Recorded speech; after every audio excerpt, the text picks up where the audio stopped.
തിരുവചന സന്ദേശങ്ങൾ ശ്രവിക്കുന്നതിനായി ഭാഗ്യവചനധാര ഇന്ന് തന്നെ സബ്സ്ക്രൈബ് ചെയ്യുക.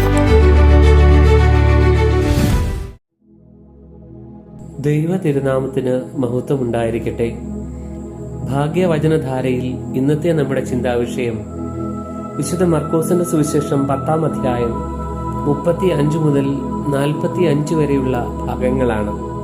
വിശുദ്ധ മത്തായിയുടെ സുവിശേഷം 20-ാം അധ്യായം 20 മുതലുള്ള വാക്യങ്ങളിലും ഇതേ സംഭവം നമുക്ക് കാണാം.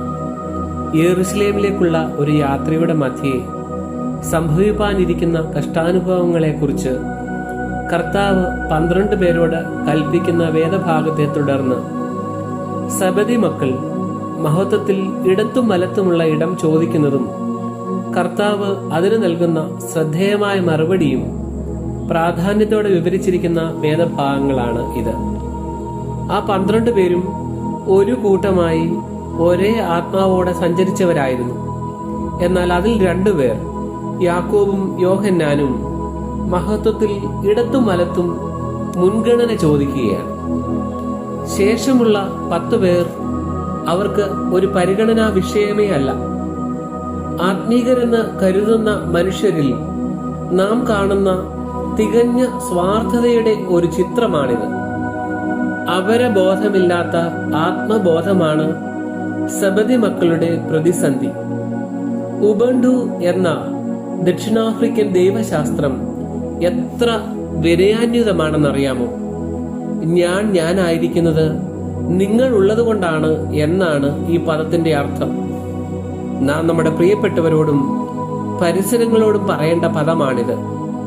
ഞാൻ മാത്രമുള്ള സ്വർഗത്തേക്കാൾ എന്റെ കൂടെയുള്ളവരും കൂടിയുള്ള സ്വർഗമാണ് മനോഹരം. പ്രളയത്തെ പെട്ടകത്താൽ ജയിച്ച നോഹയുടെ കാര്യം നോക്കൂ. പ്രളയത്തെക്കുറിച്ച് പ്രസംഗിപ്പാൻ ദൈവം നോഹയോട് ഒരു സമയത്തും ആവശ്യപ്പെടുന്നതായി ഉൽപ്പത്തിയിൽ കാണുന്നില്ല. എന്നാൽ 2 പത്രോസ് 2:5 നോഹയെ നീതി പ്രസംഗി എന്ന് വിളിക്കുന്നു.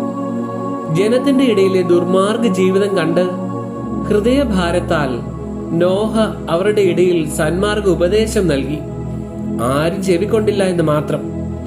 ഞാനും എന്റെ വീട്ടിലെ 7 പേരും എന്നതിനപ്പുറം ഒരു രക്ഷാചിന്ത നോഹയ്ക്കുണ്ടായിരുന്നു. പൗരസ്ത്യ ആരാധനകളിൽ ഒന്നും തന്നെ ഞാൻ എന്ന പദമില്ല.